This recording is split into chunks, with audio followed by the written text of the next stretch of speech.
افلا يتدبرون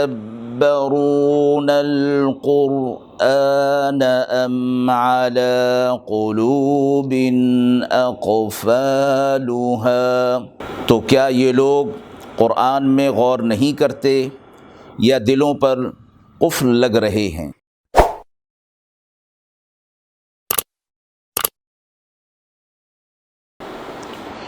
بسم اللہ الرحمن الرحیم۔ السلام علیکم ورحمۃ اللہ وبرکاتہ۔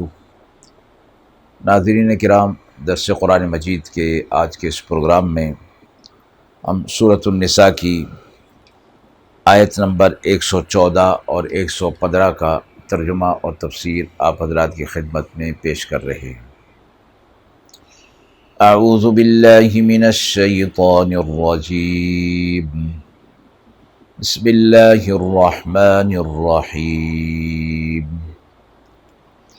لا خیر فی کثیر من نجواہم الا من امر بصدقۃ او معروف او اصلاح بین الناس ومن يفعل ذلك ابتغاء مرضات الله فسوف نؤتيه أجرا عظيما ومن يشاقق الرسول من بعد ما تبين له الهدى ويتبع غير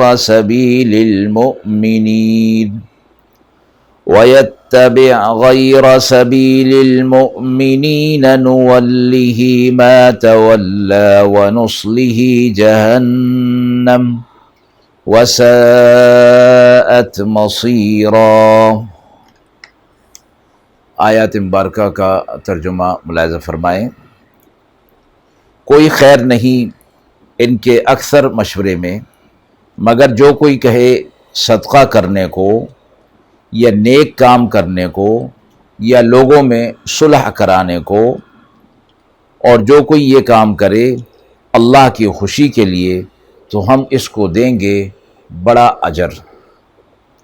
اور جو کوئی مخالفت کرے رسول اللہ صلی اللہ علیہ وسلم کی جب کہ واضح ہو چکی اس پر سیدھی راہ، اور وہ چلے سب مسلمانوں کے راستے کے خلاف، تو ہم حوالے کریں گے اس کو وہی طرف جو اس نے اختیار کی، اور ڈالیں گے ہم اس کو دوزخ میں، اور وہ بہت ہی بری جگہ ہے۔ باہمی مشوروں کے حوالے سے آیت نمبر 114 میں یہ فرمایا گیا کہ ہر ایسے مشورے میں کوئی خیر نہیں جس میں یہ چیزیں نہ ہوں، یعنی ایسا مشورہ کہ جس میں دنیاوی اعتبار سے کوئی خیر ہو اور دنیا کے معاملات کو بہتر کرنے کے لیے، معاشرتی امن و امان کے لیے، معاشرے کی بہبود کے لیے اگر کوئی مشورہ ہو تو فرمایا اس میں خیر ہے، اور اگر سراسر وہ مشورہ کسی کی اظہار ثانی کے لیے ہو، کسی کو تکلیف میں پہنچانے کے لیے ہو، کسی سے انتقامی کارروائی کے لیے ہو، تو فرمایا اس میں کوئی خیر نہیں ہو سکتی۔ آیت مبارکہ میں تمام مشوروں کی خیر سے انکار اور رد کے بعد فرمایا اللہ سے استثناء فرما دیا گیا کہ جو کوئی صدقہ کرنے کی بات کرے،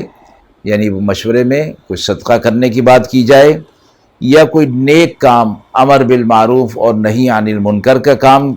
کرنے کی بات ہو، یا لوگوں کے درمیان اصلاح کی کوئی بات ہو، کوئی آپس کا تنازع ہے اور اس میں آپس میں کوئی صلح صفائی کرنے کی بات ہے، تو فرمایا یہ 3 کام ہیں، یہ اگر کیے جائیں گے تو اس کے اندر خیر ہوگا، ورنہ دوسرے کاموں میں خیر نہیں ہوگی۔ ایک حدیث میں فرمایا گیا کہ انسان کا ہر کلام اس کے لیے مضر ہے بجز اس کلام کے جس میں اللہ کا ذکر ہو یا امر بالمعروف اور نہی عن المنکر ہو، اس میں خیر ہے، باقی کسی کام میں خیر نہیں ہے۔ امر بالمعروف اور نہی عن المنکر کی قرآن مجید کے اندر بہت ترغیب دی گئی ہے، اور آپ صلی اللہ علیہ وسلم نے فرمایا کہ تم امر بالمعروف اور نہی عن المنکر کرتے رہو، اگر تم نے یہ کام چھوڑ دیا تو تم پر ایسا وقت آ جائے گا کہ اللہ تم پر ظالم حکمران مسلط کر دے گا، اور پھر تم اللہ سے مدد چاہو گے، پھر تمہاری مدد نہیں کی جائے گی۔ امر بالمعروف میں اور نہی عن المنکر میں ہر نیکی کے کام کی ترغیب اور ہر برائی سے رکنے کی ترغیب موجود ہے، اور فرمایا کہ ضروری نہیں کہ کسی بڑے کام کی طرف ہو، بلکہ چھوٹا کام بھی یہ ہے کہ راستے سے کسی تکلیف دہ چیز کو ہٹا دینا، پتھر کو، کانٹے کو ہٹا دینا، کسی شخص کو راستہ بتا دینا، کسی مظلوم کی جہاں تک ہو سکے مدد کر دینا، یہ سب امر بالمعروف اور نہی عن المنکر اور نیکی کے کاموں میں شامل ہیں۔ اور اس لیے ان کو بتا دیا گیا اور بیان کر دیا گیا کہ ان کا فائدہ آگے بڑھنے والا ہے اور جاری رہنے والا ہے، اس لیے فرمایا کہ اس جو نیکی کی جاتی ہے اس کا ثواب جاری اور ساری رہتا ہے۔ لوگوں کی باہمی رنجش اور آپس کے تعلقات کو بہتر بنانا، قرآن مجید کی ایک آیت میں فرمایا انما المؤمنون اخوہ فاصلحوا بین اخویکم، مومن سارے کے سارے آپس میں بھائی ہیں، پھر تم ان میں اگر تنازع ہو جائے تو پھر تم ان میں صلح کرا دیا کرو۔ رسول اللہ صلی اللہ علیہ وسلم نے ارشاد فرمایا اور اس کی بہت تاکید فرمائی، آپ سے فرمایا کیا میں تم کو ایسا کام بتاؤں جس کا درجہ روزہ، نماز اور صدقہ میں سب سے افضل ہے؟ حضرات صحابہ اکرام نے فرمایا کہ ضرور بتائیے۔ آپ صلی اللہ علیہ وسلم نے فرمایا کہ وہ لوگوں کے درمیان اصلاح کرنا ہے، یعنی دو شخصوں کے درمیان کوئی رنجش پیدا ہو جائے تو اس کو دور کر کے آپس میں صلح کرانا اور فساد کو ختم کرنا۔ فرمایا کہ چونکہ اس کے اثرات معاشرے پر اچھے پڑتے ہیں اور دور رس نتائج ہوتے ہیں، اور یہ نیکی کے پھیلانے کا باعث ہوتا ہے، اس لیے وہ انفرادی اعمال یعنی نماز اور روزہ اور صدقہ وغیرہ سے یہ چیز افضل فرمائی گئی۔ اور ساتھ ہی یہ فرما دیا گیا ذَلِكَ ابْتِغَاءَ مَرْضَاتِ اللَّهِ، یہ کام سارے کے سارے اللہ کی رضا کے لیے کی جائیں، اللہ کی خوشنودی کے لیے کیے جائیں۔ تو اللہ کی رضا جوئی جب اس میں ہوگی اور کوئی نفسانی غرض شامل نہیں ہوگی تو اللہ نے وعدہ فرمایا کہ اجر عظیم عطا فرمائے گا۔ اگلی آیت میں فرمایا گیا کہ جو کوئی اللہ کے رسول صلی اللہ علیہ وسلم کی مخالفت کرے جبکہ ہدایت اور حق اس پر واضح کر دیا گیا ہے، اور سب مسلمانوں کا راستہ چھوڑ کر وہ دوسرے راستے پر چلے، یعنی اجماع امت کو چھوڑ دے، اور اجماع امت فقہا کے نزدیک حجت ہے، اور آپ صلی اللہ علیہ وسلم نے فرمایا کہ میری امت کسی غلط کام پر مجتمع نہیں ہوگی۔ تو اس لیے یہ فرمایا گیا جس کام پہ سارے مسلمان متفق ہوں اس کو چھوڑ کر کوئی دوسرا راستہ اختیار کرنا اجماع امت کے خلاف ہے۔ جس طرح قرآن و سنت کے بیان کردہ احکامات پر عمل کرنا واجب ہوتا ہے، اسی طرح امت کا جس چیز پر اتفاق ہو جائے اس پر بھی عمل کرنا واجب ہے، اور اس کی مخالفت کرنا گناہ ہے۔ حضرت امام شافعی رحمۃ اللہ علیہ سے کسی نے سوال کیا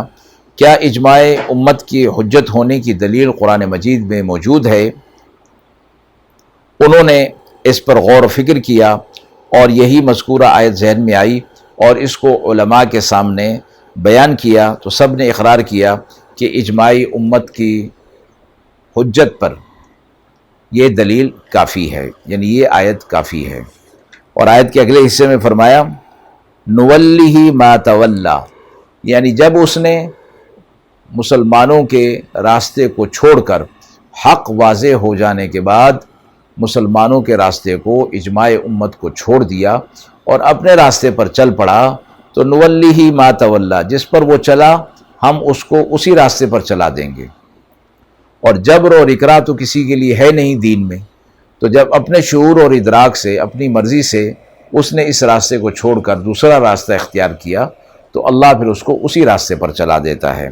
اور فرمایا نتیجے کے طور پر وَنُصْلِهِ جہنم، وہ جہنم میں جا پڑے گا اور وہ بہت ہی بری جگہ ہے۔ وآخر دعوانا ان الحمد للہ رب العالمین۔